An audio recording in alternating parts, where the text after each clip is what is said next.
അപ്പോൾ നമ്മൾ റിവാലുവേഷൻ ചെയ്യുന്നതിന് വേണ്ടി റിവാലുവേഷൻ SSLC 2024 റിവാലുവേഷൻ ചെയ്യുന്നതിന് വേണ്ടി നമ്മൾ ക്രോമിലോ അല്ല ഗൂഗിളിലോ എവിടെയെങ്കിലും കയറിയതിന് ശേഷം നമ്മൾ just iExam revaluation iExam SSLC revaluation എന്ന് ജസ്റ്റ് ടൈപ്പ് ചെയ്യുക 2024 എന്നിട്ട് തുടർന്ന് വരുന്ന ഫസ്റ്റ് ലിങ്ക് ഗവൺമെൻറ് ലിങ്ക് നമുക്ക് ഇവിടെ കാണാം. ഗവൺമെൻറ് ഓഫ് കേരള അതിൽ കയറി കഴിഞ്ഞാൽ ഇവിടെ നമ്മൾ ഏറ്റവും ടോപ്പിൽ റിവാലുവേഷൻ സ്ക്രൂട്ടിനി ആപ്ലിക്കേഷൻ രജിസ്ട്രേഷൻ ഇത് കാണാം.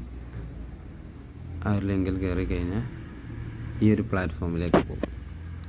ഇവിടെ നമ്മൾ ആദ്യത്തെ തന്നെ സമയത്ത് നമ്മളുടെ ആപ്ലിക്കേഷൻ നമ്പർ കൊടുക്കുക. തുടർന്ന് നമ്മളുടെ ഡേറ്റ് ഓഫ് ബർത്ത് അവിടെ ഫിൽ ചെയ്യാം. തുടർന്ന് ഡേറ്റ് ഓഫ് ബർത്തും രജിസ്ട്രേഷൻ നമ്പറും ഫിൽ ചെയ്തതിന് ശേഷം ഇവിടെയുള്ള ഓക്കെ എന്ന് പറയുന്ന ബട്ടണിൽ ക്ലിക്ക് ചെയ്യാം. തുടർന്ന് നമുക്ക് അവിടെ നമ്മളുടെ ഡീറ്റെയിൽസ് തുടർന്ന് കാണാം. ഇതിൽ നമുക്ക് 3 കോളങ്ങളായിട്ടാണ് ഇവിടെ ഉള്ളത്.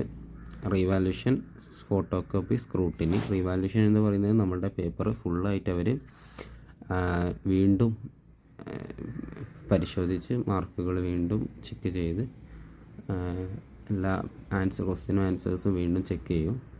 ഫോട്ടോ കോപ്പി എന്ന് പറയുന്ന സമയത്ത് നമ്മളുടെ ക്വസ്റ്റ്യൻ പേപ്പർ നമ്മൾ ചെയ്ത ആൻസർ ഷീറ്റിൻ്റെ ഫോട്ടോ കോപ്പി നമുക്ക് അയച്ച് കിട്ടുന്നതാണ്. അത് വെച്ചിട്ട് നമുക്ക് നമ്മളുടെ അധ്യാപകരുമായിട്ട് ചർച്ച ചെയ്ത് എന്തെങ്കിലും മാർക്കിൽ വ്യത്യാസമുണ്ടെങ്കിൽ അതിന് വേണ്ടി അപ്പീൽ കൊടുക്കാവുന്നതാണ്. സ്ക്രൂട്ടിനി എന്ന് പറയുന്ന സമയത്ത് നിങ്ങൾ എഴുതിയ മാർക്കിൻ്റെ ആകെ തുക, അതായത് മാർക്ക് നിങ്ങളുടെ ആൻസർ ഷീറ്റിലിട്ട മാർക്ക് അത് ഒന്നുകൂടിയും കൂട്ടി നോക്കും. അപ്പം കൂട്ടിയതിൽ എന്തെങ്കിലും ആഡ് ചെയ്തതിൽ എന്തെങ്കിലും പ്രശ്നം ഉണ്ടെങ്കിൽ അതിന് ഒരു പരിഹാരം എന്നുള്ളതാണ് സ്ക്രൂട്ടിനി. അപ്പോൾ നമുക്ക് ഇവിടെയുള്ള ഇത് ചെയ്യുന്നതിന് മുന്നേ ഇൻസ്ട്രക്ഷൻസ് വായിക്കാം. Revaluation, photocopy, scrutiny are not applicable for IT paper. ITക്ക് ഇത് ബാധകമല്ല.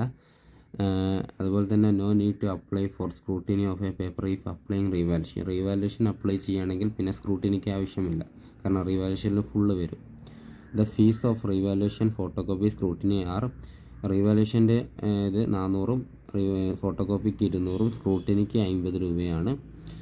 അതുപോലെ തന്നെ ഇത് ചെയ്ത് കഴിഞ്ഞതിന് ശേഷമുള്ള പ്രിൻ്റ് ഔട്ട് നമ്മളുടെ സ്കൂൾ, നിങ്ങൾ പഠിച്ച അല്ലെങ്കിൽ നിങ്ങൾ എക്സാം എഴുതാൻ പോയ സ്കൂളിലെ ഹെഡ് മാസ്റ്റർക്ക് കൈമാറുകയും അവരതിനെ അപ്രൂവ് ചെയ്യുകയും അവിടെയാണ് നിങ്ങൾ എന്ത് ഫീസ് അടയ്ക്കേണ്ടത്.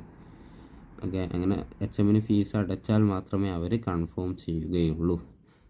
അല്ലാത്ത പക്ഷേ ഇതിൽ അപ്ലൈ ചെയ്തത് കൊണ്ട് മാത്രം നിങ്ങളുടെ റിവാലുവേഷൻ പരിഗണിക്കപ്പെടുകയില്ല. നിങ്ങൾ എക്സാം എഴുതിയ സ്കൂളിൽ ഇത് ചെയ്തതിന് ശേഷം കിട്ടുന്ന പ്രിൻ്റ് ഔട്ട് എടുത്ത് ആ സ്കൂളിലെ HMന് കൈമാറുകയും അവരവിടുന്ന് അപ്രൂവ് ചെയ്യുകയും വേണം.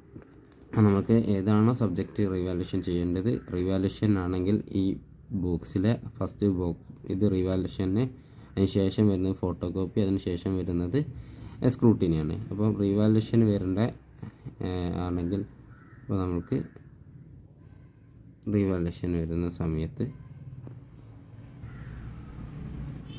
അപ്പോൾ നമുക്ക് ഇതിൽ paper first language paper 1 first language എന്ന് പറയുന്ന സമയത്ത് നമ്മളുടെ മലയാളം പോലത്തെ ഫസ്റ്റ് ലാംഗ്വേജ്, സെക്കൻഡ് ലാംഗ്വേജ് ഉണ്ടാവും.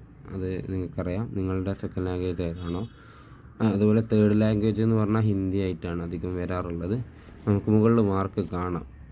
നമുക്ക് മാർക്ക് പറഞ്ഞ സബ്ജക്റ്റ് ഏതാണോ അതിൻ്റെ റിവാലുവേഷന് കൊടുക്കാം. അപ്പം ഇവിടെ ഹിന്ദിക്കാണ് ചെയ്യുന്നത്. ഹിന്ദിക്ക് റിവാലുവേഷന് ടിക്ക് ഇടും. അതിന് ശേഷം സബ്മിറ്റ് ആപ്ലിക്കേഷൻ എന്ന് കൊടുക്കുക. നമ്മളുടെ ആപ്ലിക്കേഷൻ റിവ്യൂ ചെയ്യും. ഓക്കെ കൊടുക്കുക. അങ്ങനെ ഓക്കെ കൊടുത്തു കഴിഞ്ഞാൽ ഇവിടെ തേർഡ് ലാംഗ്വേജിന് റിവാലുവേഷന് കൊടുത്തു. എന്നിട്ട് നമുക്കിത് കൺഫേം ആണെങ്കിൽ കൺഫേം ചെയ്ത് കഴിഞ്ഞാൽ പിന്നെ അത് നമുക്ക് എഡിറ്റ് ചെയ്യാൻ കഴിയില്ല. അപ്പോൾ കൺഫർമേഷൻ കൊടുക്കുക, ഫൈനൽ കൺഫർമേഷൻ. ഓക്കെ കൊടുത്തു കഴിഞ്ഞാൽ ഗെറ്റ് ഫൈനൽ പ്രിൻ്റ് ഔട്ട് കൊടുക്കുക. അതിനുശേഷം നമുക്ക് കിട്ടുന്ന പ്രിൻ്റ് ഔട്ട് നമ്മൾ ഈ പ്രിൻ്റ് ഔട്ട് പ്രിൻ്റ് എടുത്തതിന് ശേഷം വേണം നമ്മളെ സ്കൂളുകളിൽ എത്തിക്കാൻ.